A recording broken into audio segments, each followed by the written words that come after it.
as crises e os conceitos que precedem ela, os tipos que a gente tem, quais são os exames especialmente necessários para o diagnóstico e os princípios básicos do tratamento. Mas, começando, a gente precisa entender por que a epilepsia ela é tão importante no contexto clínico atual.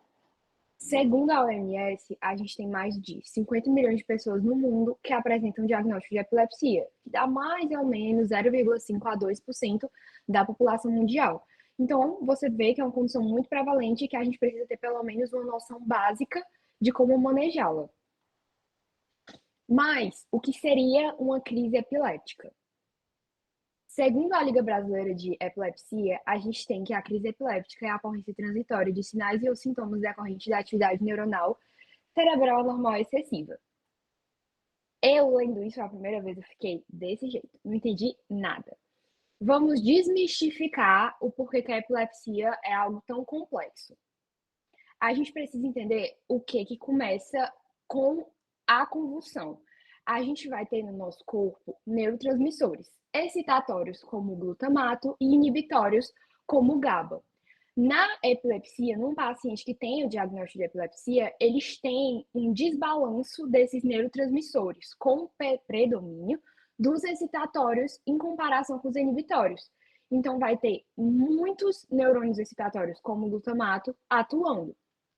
E isso vai levar a uma repercussão de atividade neuronal hipersíncrona. O que isso quer dizer? Que vai despolarizar de uma forma muito rápida e, ao mesmo tempo, vários neurônios.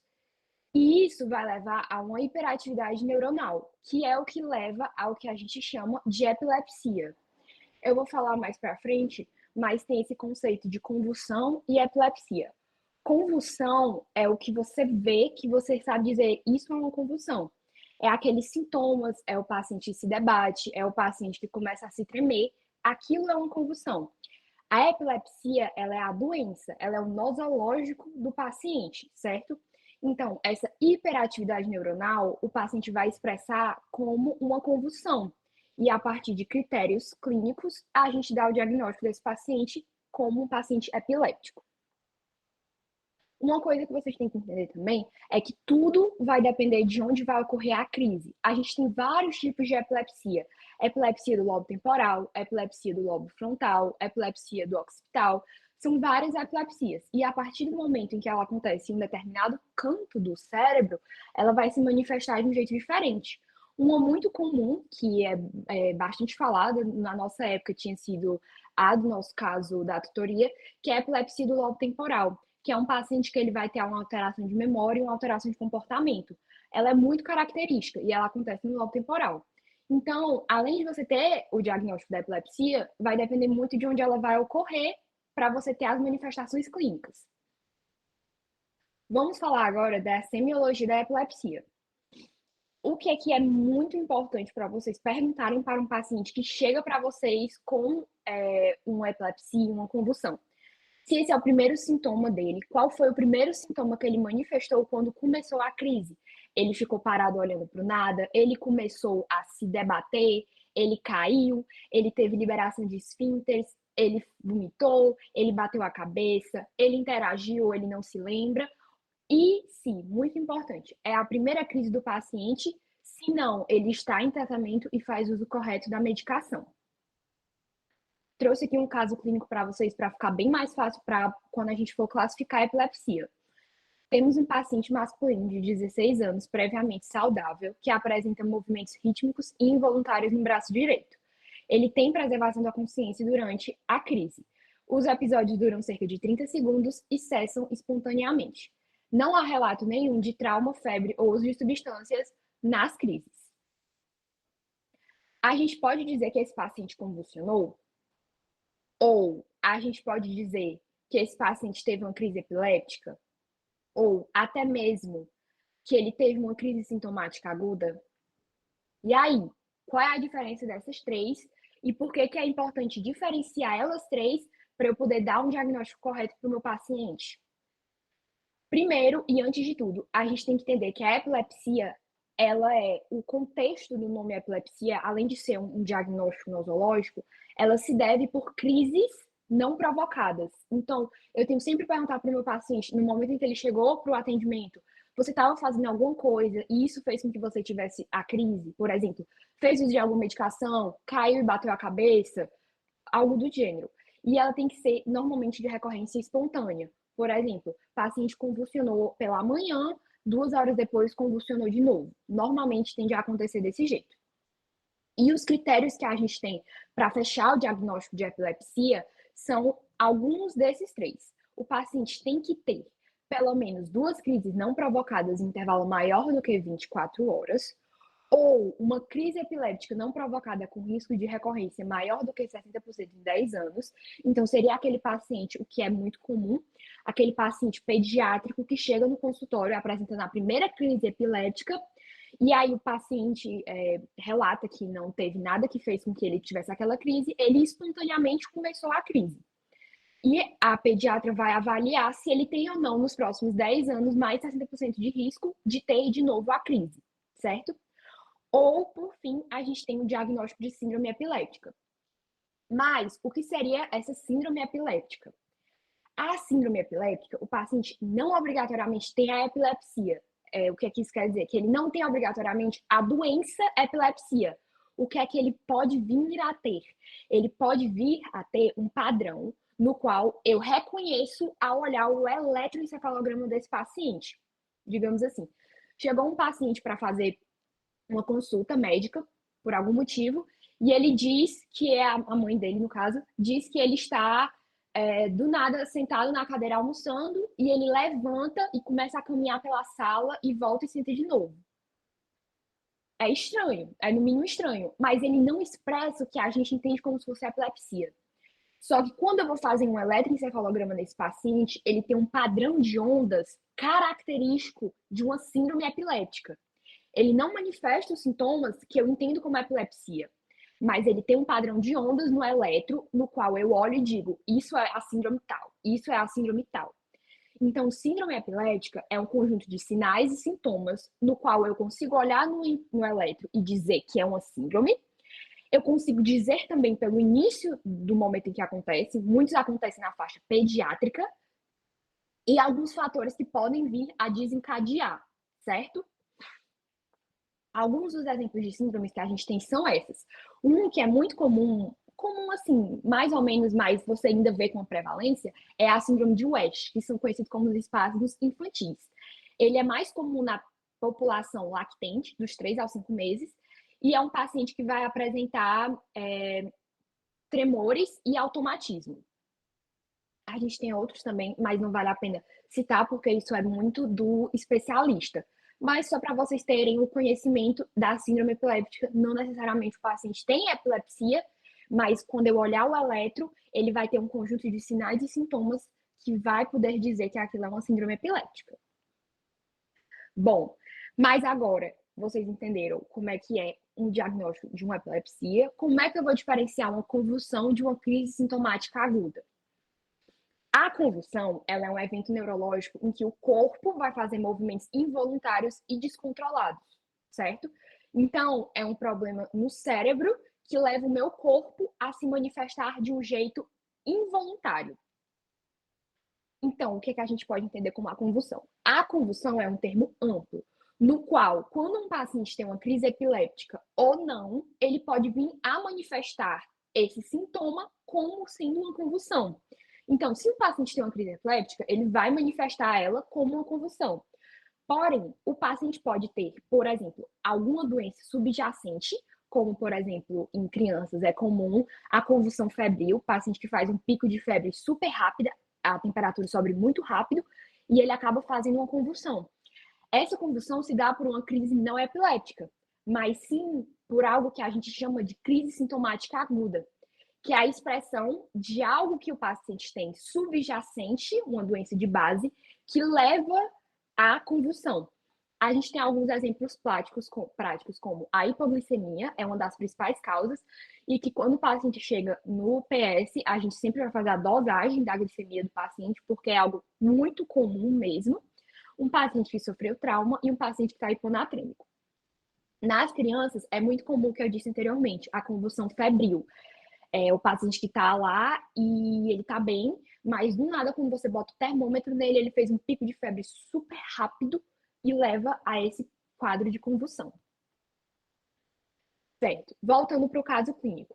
O que é que a gente pode entender desse caso clínico para dizer se o paciente teve ou não uma epilepsia? Tem ou não o diagnóstico de epilepsia? O paciente ele era previamente saudável. Ele diz que não teve relatos de trauma, febre ou uso de substâncias. E, além disso, ele diz que os episódios costumam ocorrer durante 30 segundos, o que assumimos que é mais de um. Então, sim, esse paciente tem epilepsia. Mas de que tipo? A epilepsia, ela tem várias formas em que a gente pode classificá-las. Esse quadradinho é o que eu acho, essa tabela, no caso, é a que eu acho que é mais didática. Esse é o esquema expandido.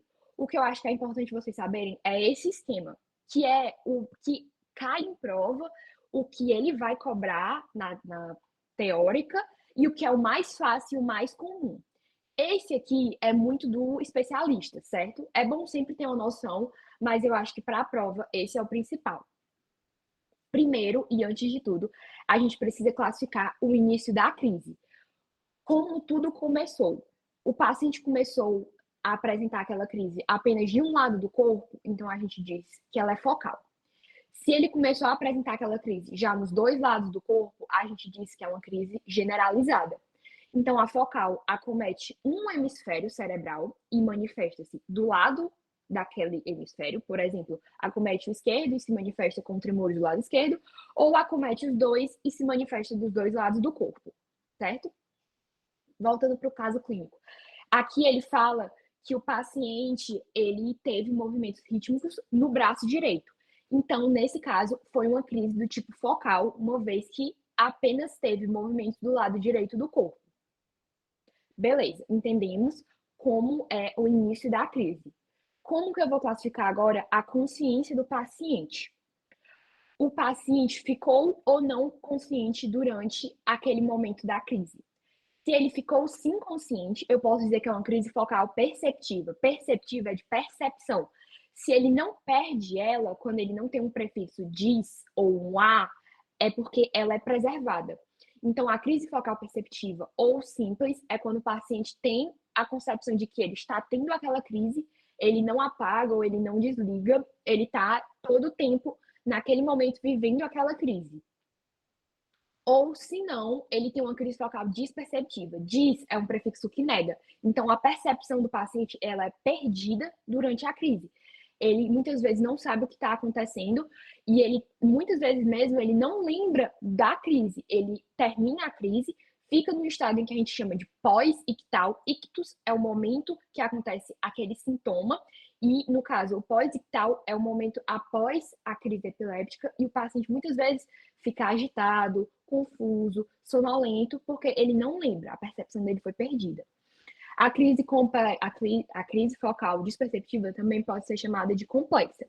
Hoje em dia é muito mais chamada de disperceptiva e perceptiva, mas em algumas literaturas ou até mesmo na prova, o professor pode cobrar simples ou complexa. Aí, como eu falei, a crise disperceptiva ela tem um comprometimento da consciência, mas uma coisa muito característica dela é a presença de movimentos involuntários, que são os automatismos. Eu vou mostrar mais para frente vídeos que vai ficar bem mais característicos para vocês da diferença dela para a crise de ausência. Então, guardem isso. Vai haver um comprometimento da consciência, mas eu vou estar sempre associado a um movimento involuntário, a um automatismo. Então, entendemos como é o início da crise do paciente e entendemos se a percepção dele é mantida ou não. Agora, a gente vai voltar para o caso clínico e entender se a percepção do paciente é preservada ou não. Ele diz que os movimentos foram rítmicos e involuntários no braço direito com preservação da consciência. Então, é uma crise focal do tipo perceptiva. Agora, a gente precisa entender quais são os movimentos do paciente e se há a presença deles ou não. Um paciente pode vir a manifestar a convulsão de modo motor ou não motor. É muito mais comum o paciente vir a demonstrar movimentos do tipo motores do que não motor, certo? E alguns são importantes vocês saberem as diferenças, porque ele cobra na prova, certo? Os 4 mais importantes, que são os que ele cobra bastante e também vocês vão ver muito no dia a dia, são os automatismos, atonias, clonias, mioclonias e tonias. Automatismo, pensem em automático. Se é automático, é algo que eu vou fazer involuntariamente. É como se fosse o coração batendo. Pensem assim, o coração ele automaticamente bate, eu não peço para ele bater. Então são movimentos que eu vou ficar fazendo sem eu ter consciência. Então é muito comum o paciente ter esse tipo de manifestação quando ele tem uma crise desperceptiva, em que ele não sabe o que ele está fazendo. É o que a gente chama de enrolar cigarro, que é o paciente que fica assim, ou boca de peixe, que é um paciente que fica assim. Vocês vão ver muito se vocês forem para um ambulatório de epilepsia, o paciente que faz automatismo, ele ficar ou assim com os dedos, ou abrindo e fechando a boca. A outra coisa que vocês precisam ter conhecimento e diferença é as atonias e as tonias.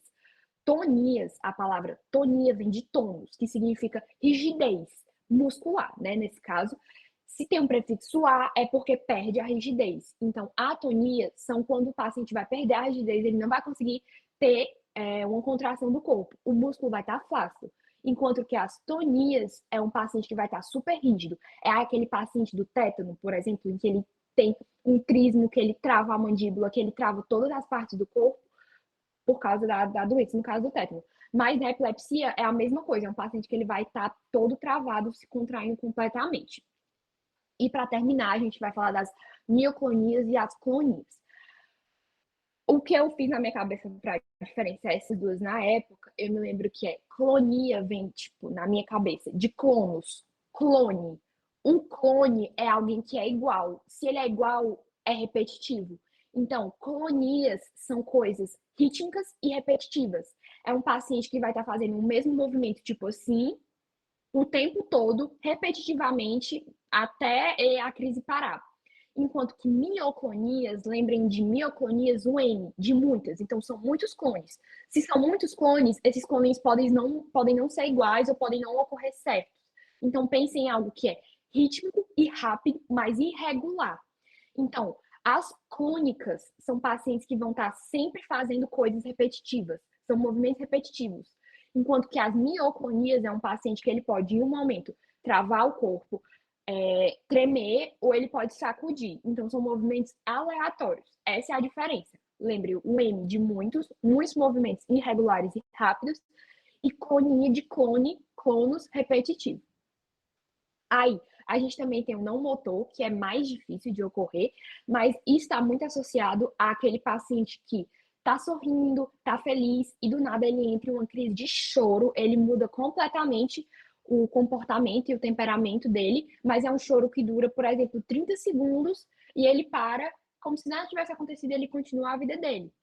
É algo bem característico de alteração de comportamento mesmo. E, por fim, a gente vai ter um paciente que pode ter uma crise focal evoluindo para tônico-clônica bilateral. Essa aqui é muito importante vocês saberem, porque ela é uma das que mais cobre e que mais cai.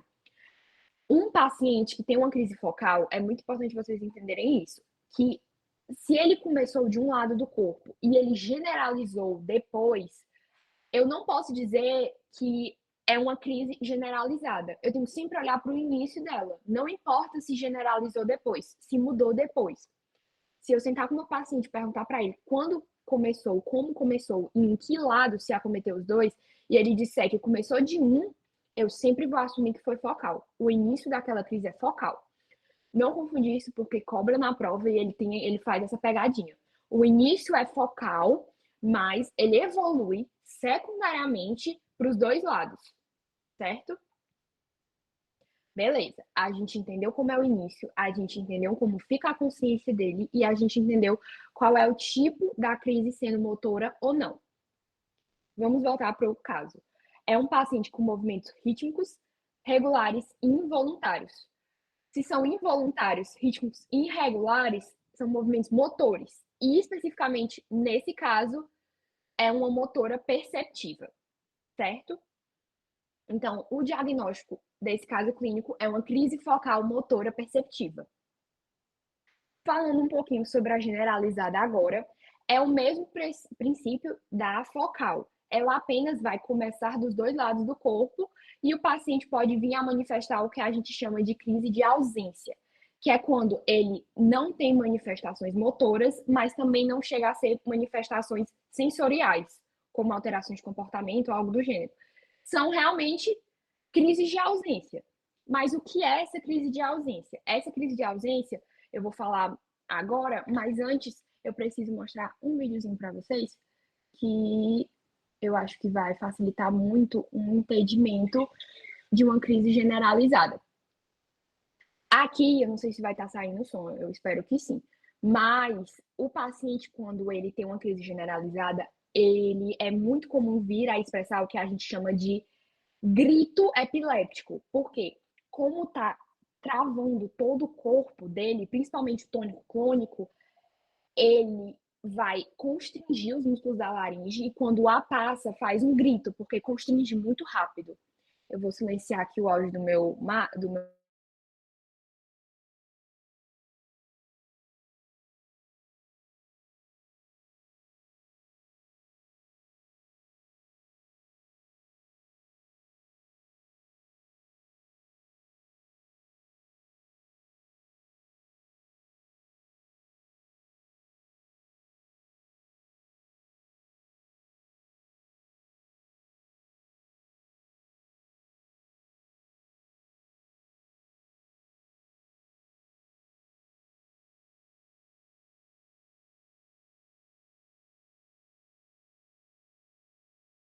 Certo. Então, no vídeo, vocês percebem que ele começa levantando o braço. Esse levantar de braço dele foi porque ele ia chamar a enfermeira que estava do lado.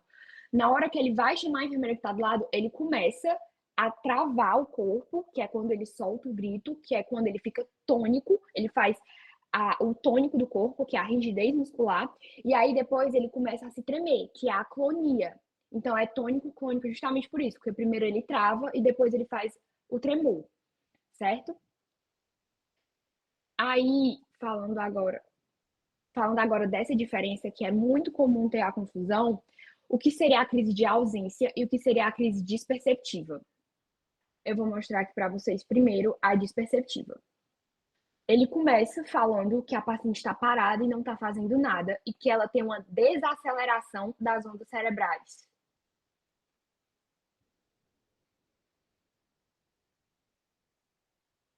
Olhem o contar de moeda da mão da paciente. E o automatismo que ela faz com a boca.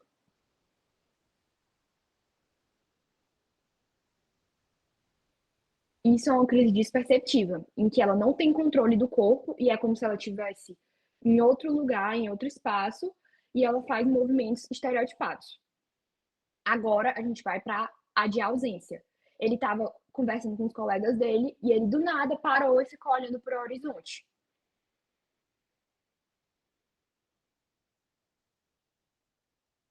E ele até não entende o que aconteceu, ele fica um pouco perdido, mas ele retorna para as atividades normais de vida.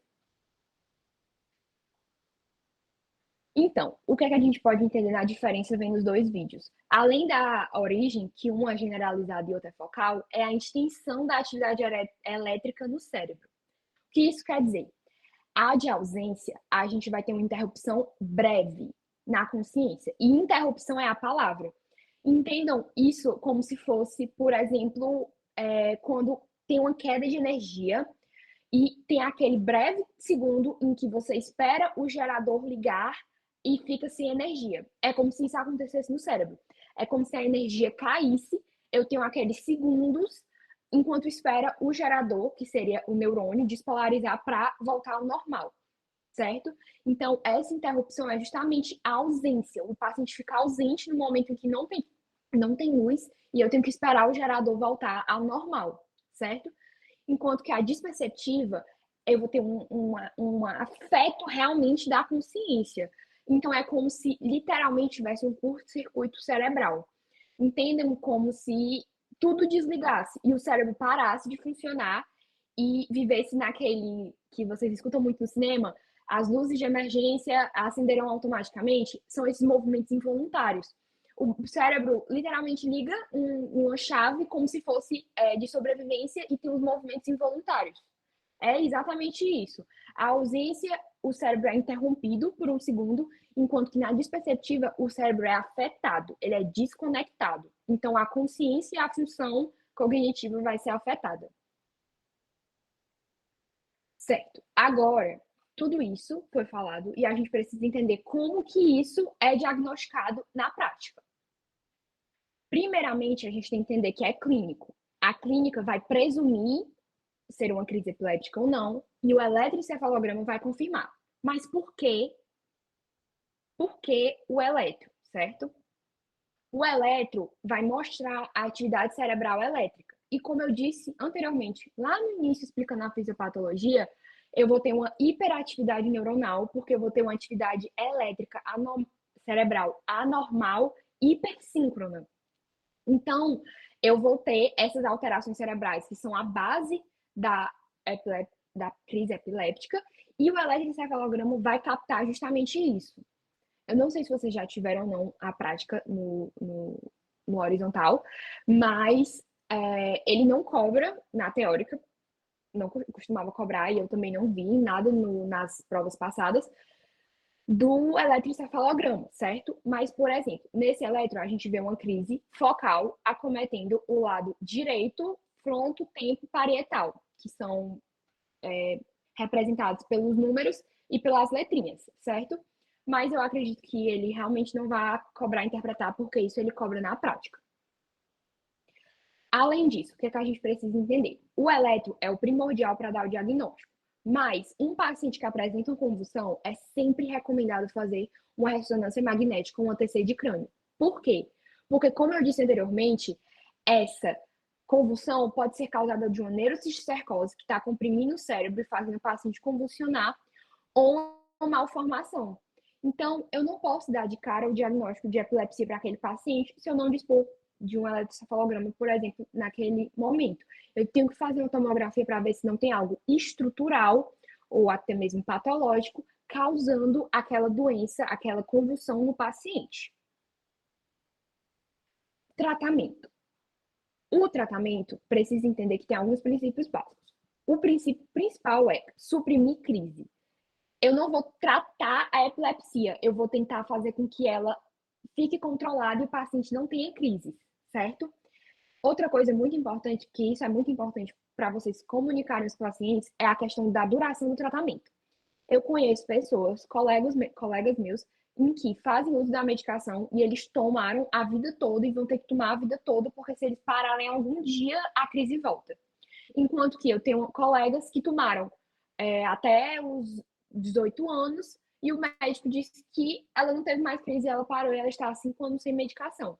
Então, vai depender muito de qual é a crise do paciente, como é que é o organismo daquele paciente com a questão da doença. Depende muito, é algo muito individual, certo? Além disso, é uma preferência por monoterapia e de início em dose baixa e aumento gradual. O que é que a gente precisa saber de medicação? A depender do tipo de crise, tem medicações específicas para as crises. As crises focais, a gente usa normalmente, tanto no SUS quanto no privado, a carbamazepina. Enquanto que as crises generalizadas tônico-clônica, é muito comum a gente utilizar o valproato de sódio ou fenobarbital. A carbamazepina também é utilizada, mas é mais comum os outros dois. O valproato de sódio, ele é muito uma mão na roda, por quê? Porque ele também é específico para alguns outros tipos de crises generalizadas, que seriam as crises de ausência e as mioclonias. Então, é muito importante que vocês têm que ter em mente quando pensar em crise generalizada, porque ele abarca uma quantidade maior de tipos de crises generalizadas. Outro ponto de tratamento que a gente precisa saber é o estado de mal. O estado de mal ele pode ser dividido de duas formas. O estado de mal por causa de uma crise epiléptica prolongada que dura mais do que 30 minutos, ou um paciente que tem crise de repetição e não acorda entre elas. Então, é um paciente que está desde de manhã tendo várias crises que podem durar, por exemplo, 30 segundos, mas ele não acordou em nenhuma das crises que ele teve e ele continua tendo as crises, certo? Então, esse paciente é uma emergência. Eu preciso tirar ele da crise, porque senão ele vai ter um dano neurológico permanente. Como é que eu faço isso? Eu divido em 3 etapas.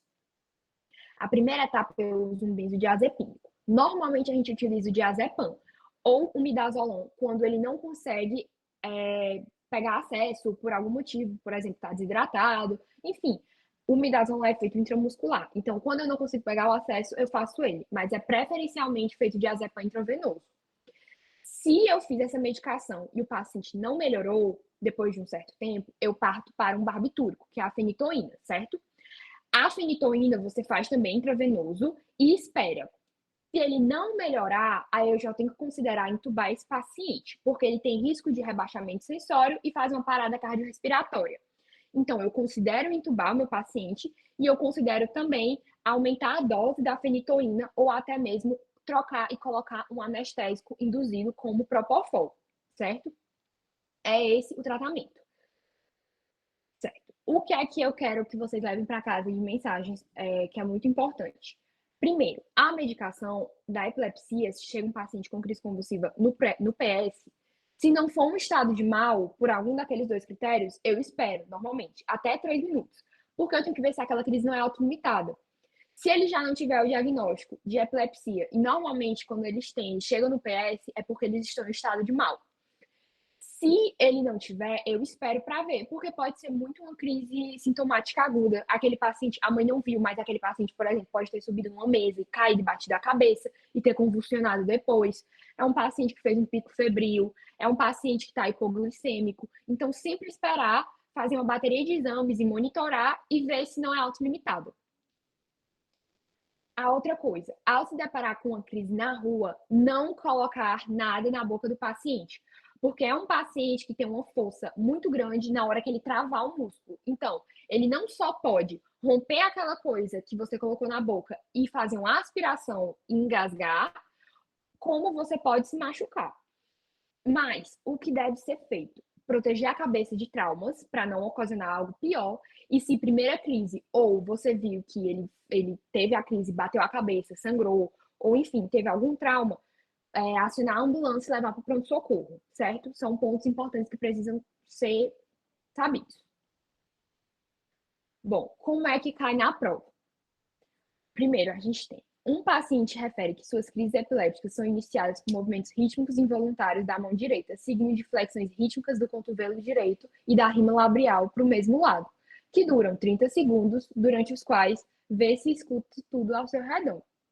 Considerando esse caso, e de acordo com a classificação de 2017, como devem ser descritas as crises?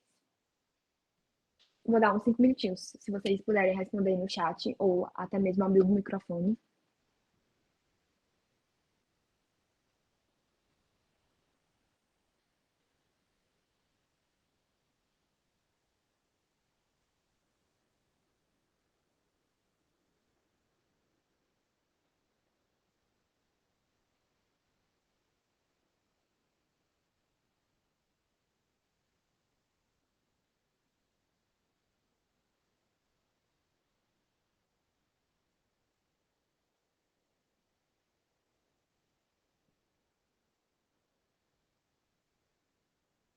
Certo.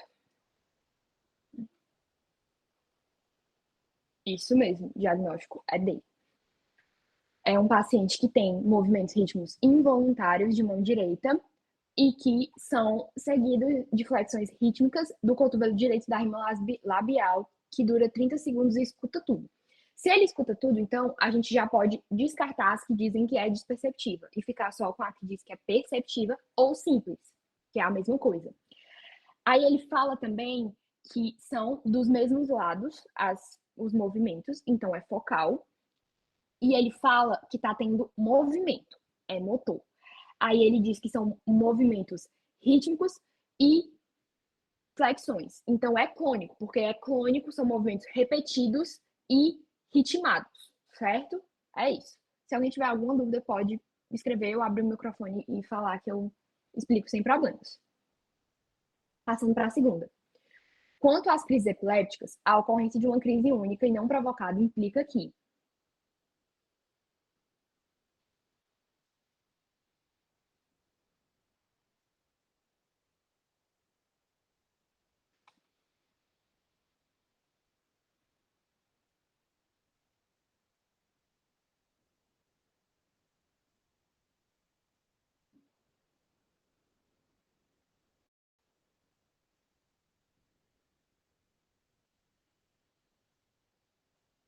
Exatamente, gente. É bem mesmo. Como eu disse nas mensagens para casa, você tem que ter conhecimento de que aquilo é uma crise mesmo para dar o tratamento, certo?